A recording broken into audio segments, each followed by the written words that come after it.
Dan pemirsa, untuk memperbincangkan selengkapnya, kami hadirkan dalam Dialog Nusantara siang berikut ini.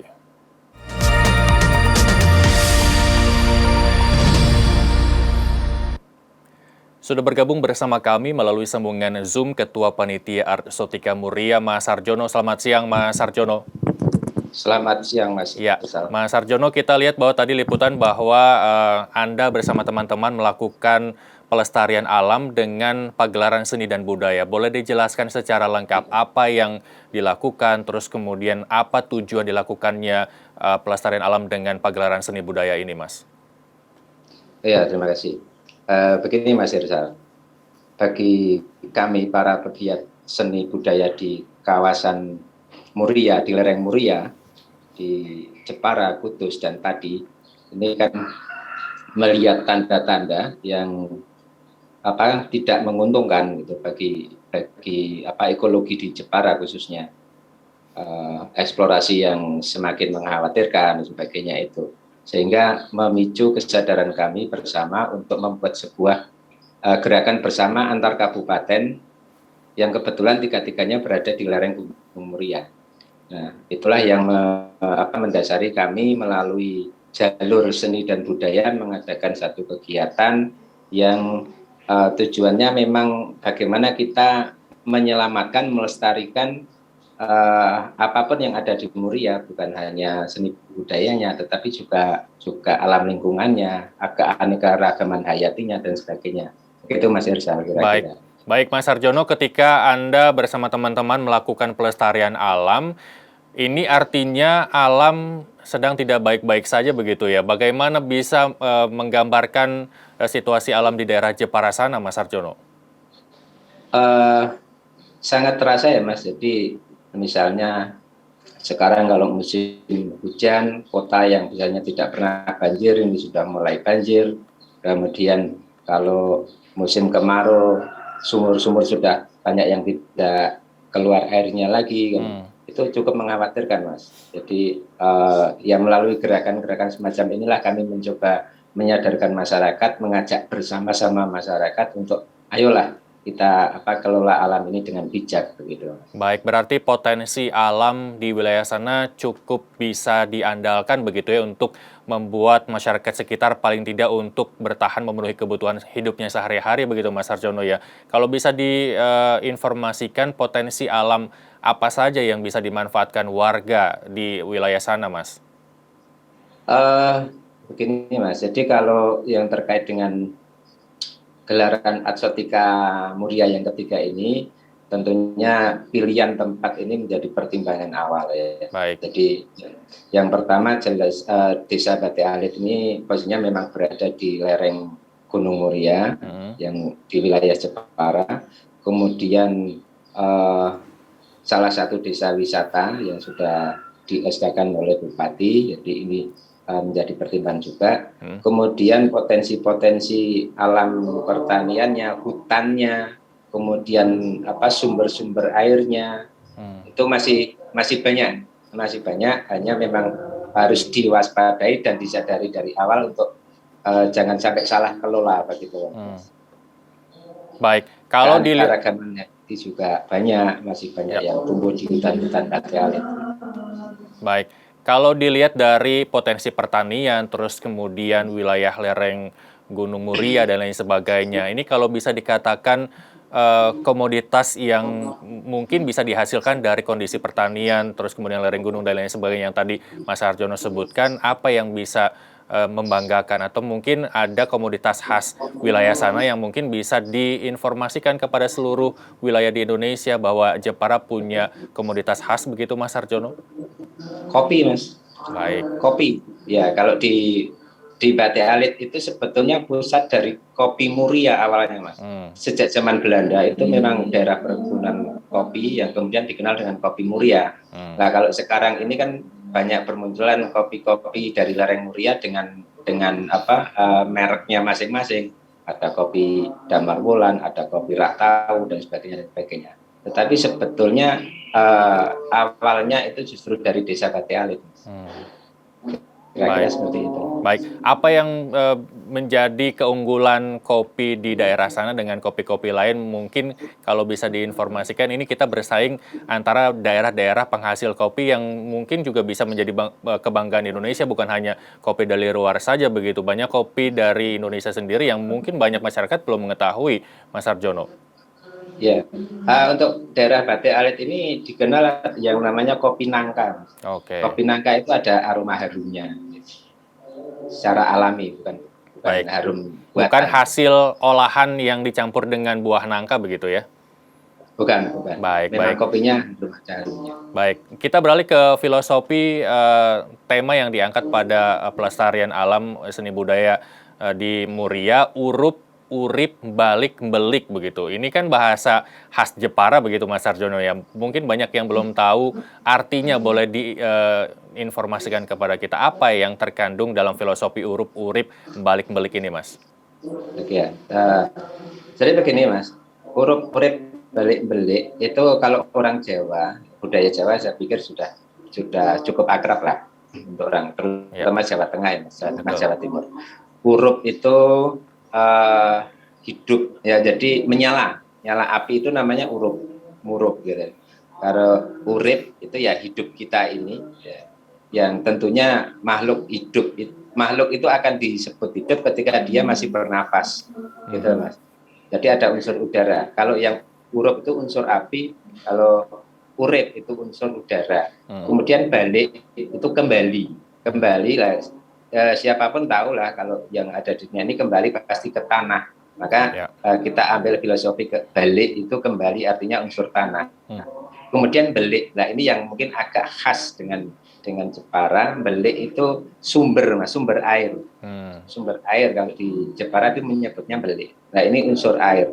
Jadi urup, urip, balik, belik itu intinya kita berusaha menyadarkan masyarakat bahwa apapun aktivitas kita, apapun yang kita lakukan itu tetap harus kembali dan tetap harus melestarikan yang namanya air, karena dari airlah kita bisa hidup gitu loh.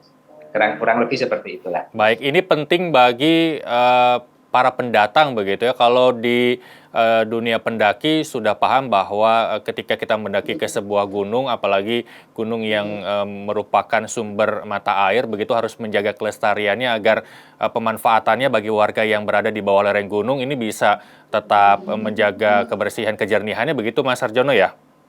Iya, kurang lebihnya seperti itu. Baik, apa saja yang dilakukan dalam kegiatan ini, Mas? Tadi kita lihat bahwa ada tetua daerah, begitu kalau saya salah tolong koreksi, tapi kita akan bahas apa saja yang dilakukan pada acara seni budaya ini, tapi usai jeda berikut, pemirsa, Nusantara Siang masih akan kembali dengan dialognya usai jeda berikut ini.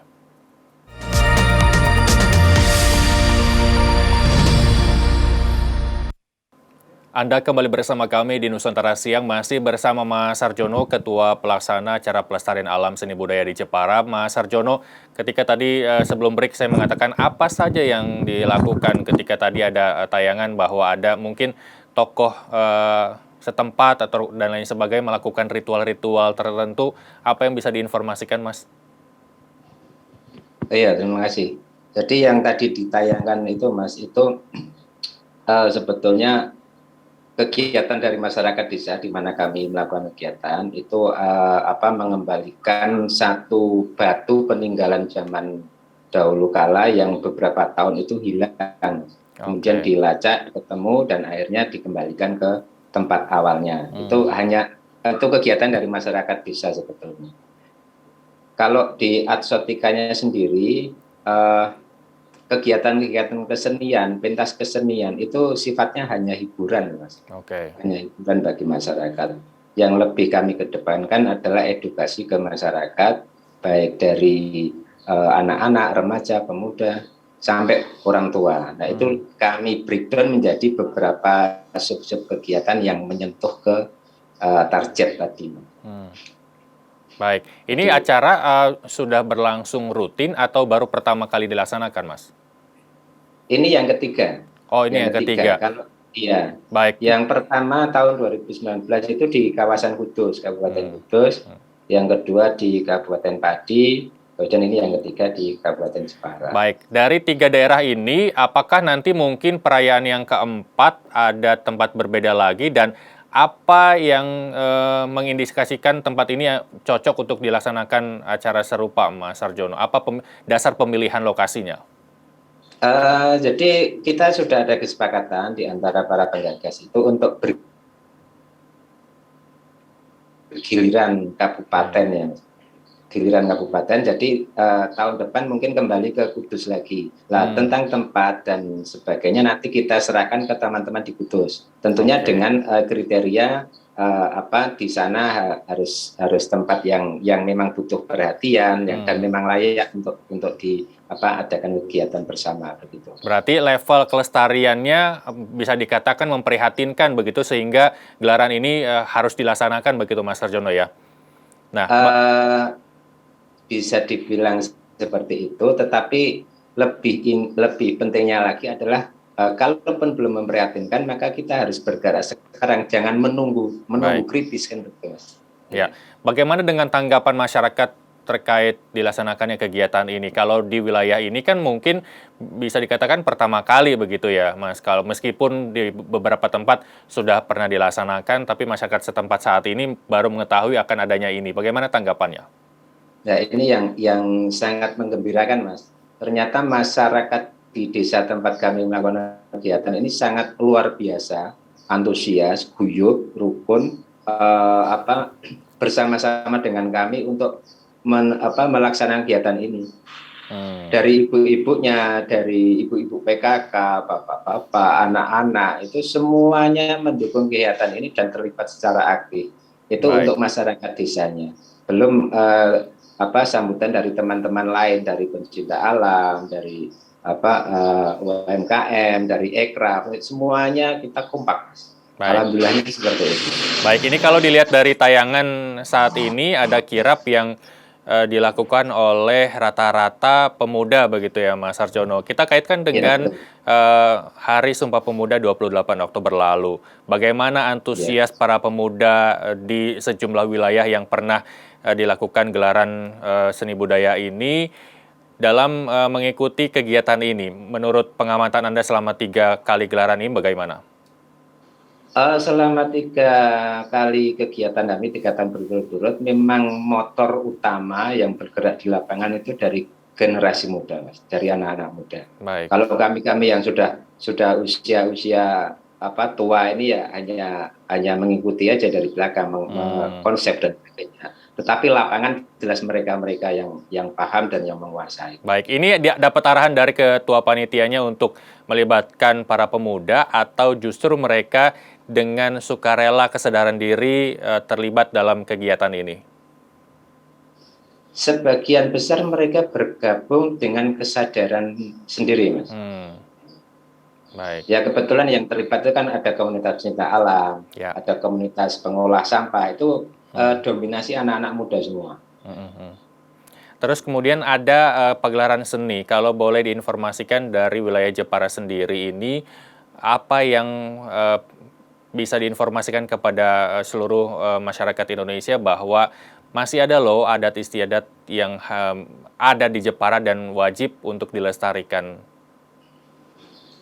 Oke, kalau yang adat kebudayaan atau tradisi yang masih hidup dan terus lestari sampai saat ini ada Jembul Tulaan, itu di Kecamatan Donorojo, Mas.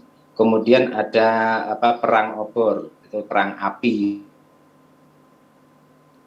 gitu, Mas. Itu di Desa Tegal Sambi, dan dua-duanya sudah masuk ke cagar budaya non benda. Baik, kita harapkan memang salah duanya itu. Ya, bukan hanya di Jepara, daerah lain di Jawa Tengah juga mungkin masih banyak adat istiadat, cuman belum terblow up, dan ini PR dari pemuda kita untuk mencari tahu begitu adat istiadat yang masih tersisa di sejumlah wilayah kecil di Indonesia begitu, Mas Sarjono. Terakhir, Mas Sarjono, harapannya diadakan gelaran ini baik untuk masyarakat sekitar maupun untuk masyarakat di luar Jepara ataupun khususnya di seluruh Indonesia, apa yang bisa disampaikan? Yang pasti, yang utama adalah mari kita kembali melihat diri kita, melihat lingkungan kita, sekitar kita, bagaimana kondisinya. dan kemudian mari kita bergerak bersama untuk menyelamatkan semuanya, karena kalau kita tidak menyadari dari awal, jangan sampai nanti kita terlambat. Baik yang ada di Jepara maupun dimanapun di seluruh penjuru dunia ini, bahwa kebutuhan oksigen, kebutuhan air itu adalah unsur utama yang tidak bisa ditinggalkan oleh yang namanya makhluk hidup termasuk kita para manusia. Itu sih Mas. Baik, terima kasih Mas Sarjono. Ini mungkin bisa diimplementasikan bagi pemuda khususnya untuk melestarikan alam Indonesia begitu. Terima kasih Mas Sarjono, Ketua Panitia Arstotika Muria telah bergabung bersama kami di Nusantara Siang. Sampai jumpa. Sama-sama.